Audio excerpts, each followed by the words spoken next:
TWT slaying.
Shalom, shalom. How's everybody doing?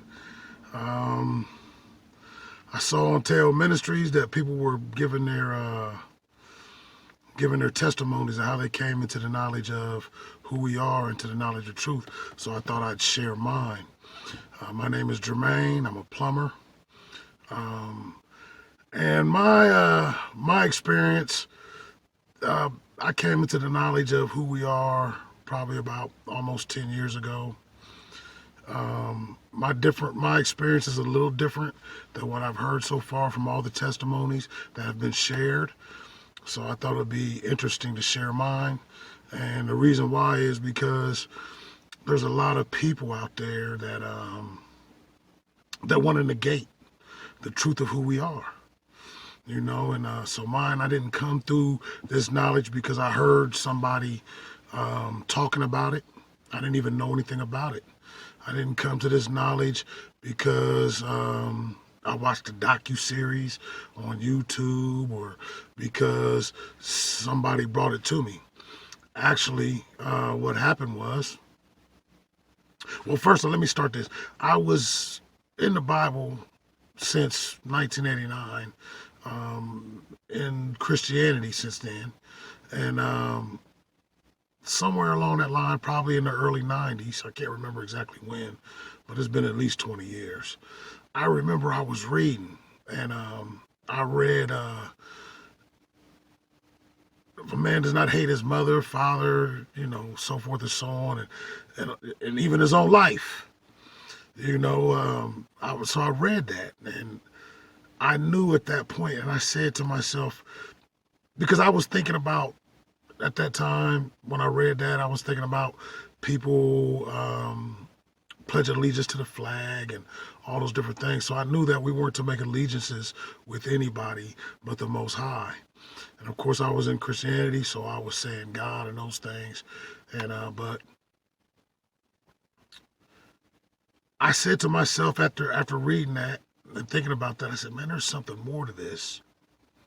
There's something more to this that I'm not being told that we're missing out on. I didn't know what it was. So, you know, fast forward 20 some more years, and I think it was 2010. I was going to church, and this big church had 8,000 members in it. And it was always about money, always about the blessings, always about this, that, and the other. And I remember at that time I was really struggling. Even though I was a plumber, I was in between jobs, and I had like $6 in my pocket and to my name. And I remember it was Pastor Appreciation Week, so I'm gonna try to make this fast. It was Pastor Appreciation Week, and so they had a guest speaker come in from New York or somewhere, and I remember his And I'm in Columbus, Ohio, by the way. But his whole message was about how he was driving down the street and this guy was in a Bentley car behind him and he wanted that Bentley. And he started praying and seeking for that Bentley. And that's what the whole message was about. And then at the end of the thing, they set up 2 picnic tables down at the front, down by the altar. And he said, if you just bring some money down here, I guarantee you, I promise you that the next 90 days of your life will be better than the last 9 years or something like that. So, I'm saying to myself, man, I only got $6, and they had a line that went all the way on both sides because there was a table for each side. On both sides, all the way to the back of the church, people were lined up and they were putting money on it. So by the time I got to this table, money was piled up on these tables and they were falling on the floor. And so I said, Father, all I got is $6, but I'm going to give it to you because I'm going to believe what this man said. Because at that time, it was a real dark time in my life. I couldn't get along in my household. I wasn't working, wasn't bringing any money in. I was having a problem finding a job. I'm an ex-felon, too. So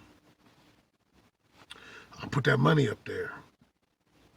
And then I went home and I just really was thinking about it. It really was on my mind. And the next time I went, the next day, because it was a Pastor Appreciation Week, so they had services every day. So the next day I went, and they started putting the pastor, the bishop, they called him. I'm not gonna say his name, but they were putting money down at his feet.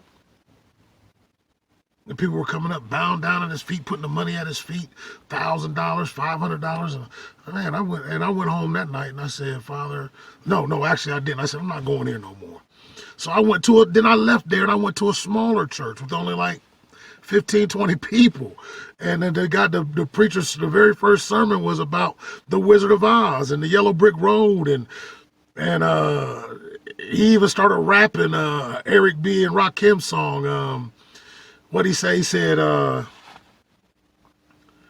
fish, which is my favorite dish, but without my money, it's still a wish. But I don't like to dream about getting paid. He started rapping that song. I remember because that was one of my favorite songs growing up. And he started rapping the song, and he started talking about how that was a prosperity song. And he started rapping other songs, and he was talking about prosperity. So it was the same message with 20 people. And then I went outside the church, and his name was James. And I went outside it, and when I was leaving the church, I looked up there at the name of the church, and the name of the church was St. James. So I went home that night, and I said, Father, I'm not going back to church till you show me the truth. I don't want no man to tell me. I don't want to hear it on YouTube. YouTube was just coming out then. And I said, I don't want it, because I was listening to a lot of Christian teachings on YouTube. I don't want to hear it on YouTube. I don't want nobody to tell me. I want you to tell me.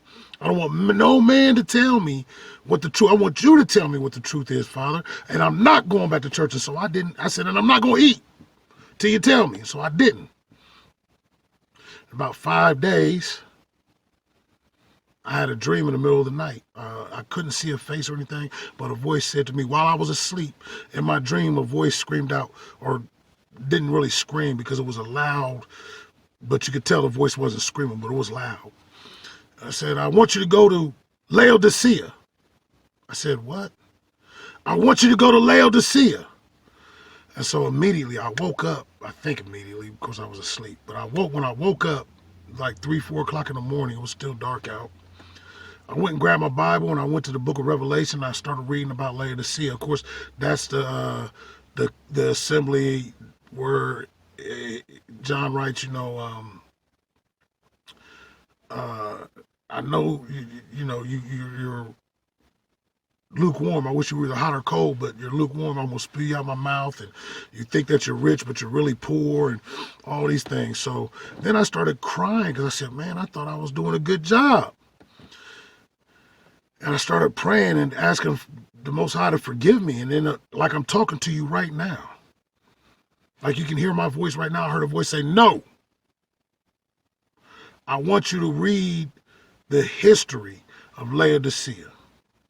So then I went and I got on the computer and I looked up the history and found out this is when they decided that they're not going to keep the Sabbath anymore. But they're going to worship on the venerable day of the sun. And I didn't know what that word meant, so I went and looked the word up. Venerable, venerate, to worship. The day to worship the sun. So that's why it's called Sunday, right? So, and then I kept going further and further. And so my thing happened through a series of over a year of voices and dreams and different things. Thoughts would pop in my head, like a verse would pop in my head. Like I remember, so that happened probably around, I don't know, June, somewhere around there.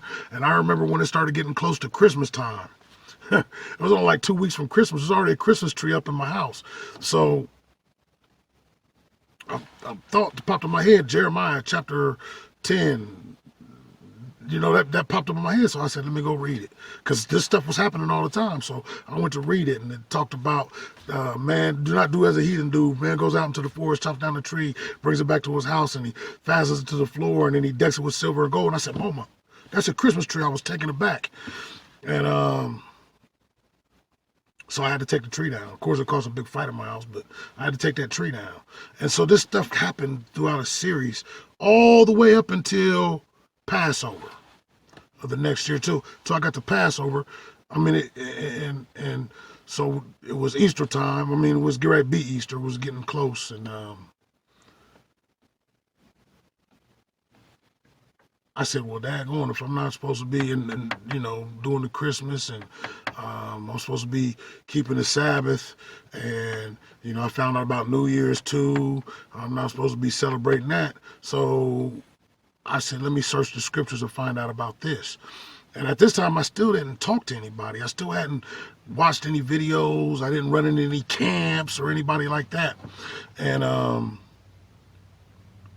so I did everything it said, and I kept the Passover. I got my family together, and I just read out the book. I didn't go to anybody to teach me, or, I just read out the book, and I did what the book said, and I kept that Passover. And then after I kept that Passover, it was like the whole book changed. It was like everything I read in the book that I had been reading for years. I've read the Bible, I don't know how many times from the front to the back throughout all those years, 20-something, 30 years. And so it was like the whole book changed. And I began to understand stuff that I never even considered or understood before. And so something tells me to read Deuteronomy chapter 8. And I started reading, so it popped in my head. So I started reading the Deuteronomy chapter 28. And I was reading it. And as I was reading it, it dawned on me. It was like a light bulb came on. It was like I understood. This is our people. I said, this is our people. And I began to weep and cry, and snot crying, and I said, this is our people. And I couldn't believe it. And it really, it changed my life. And this is before, so after that, this is before anything. So after that, I go to church and I'm telling them, they basically told me not to come back in a nice way. Nobody wanted to hear it. Told my mom, she put her hand over her ears, and that's really the reaction I got from people all the time. And so then I started looking for other people that knew this. And then I ended up seeing stuff on YouTube. But at this time, people really there wasn't a lot of historical evidence or information. But I knew it back then. I didn't hear basically any historical evidence or information. As I started seeing camps and, but I didn't really stick with that because I didn't like how they was talking to our people.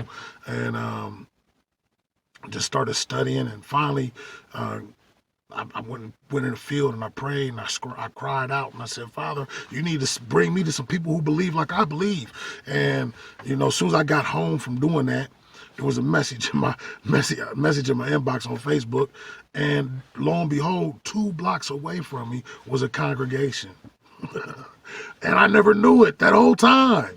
For like a year and a half, I never knew there was a congregation 2 blocks away from me. I could walk to it every Shabbat. Well, actually, it wasn't even 2 blocks. It was the next street over and then a block down. So yeah, 2 blocks, I guess. And that was crazy. But anyway, that's how beautiful the Most High is. And that's how I just thank him and I bless him for how he's really opened my eyes and blessed me, and he did it in a way where no man can negate that or take that from me. They can't say, well, you took that history out of context. They can't say, well, you took that verse out of context. He gave it to me in a way where no man can take it, because no man gave it to me. So no man can take it from me. Hallelujah. You know what I mean? And so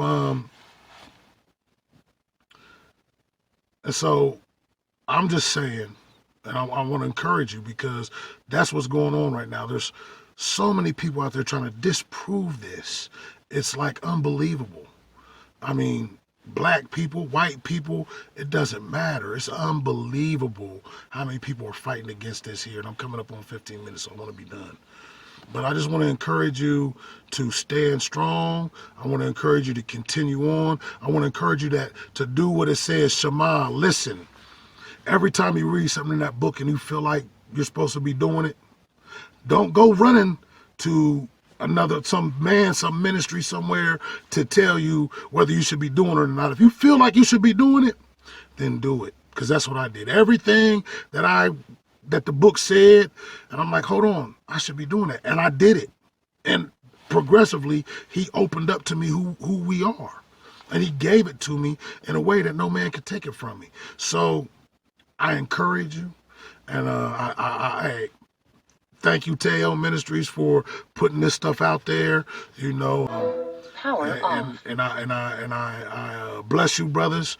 And I hope that, he continues to increase. It's 15:10, but may Yah bless you and keep you. May his countenance shine upon you, and may he give you peace. Hallelujah. Hallelujah.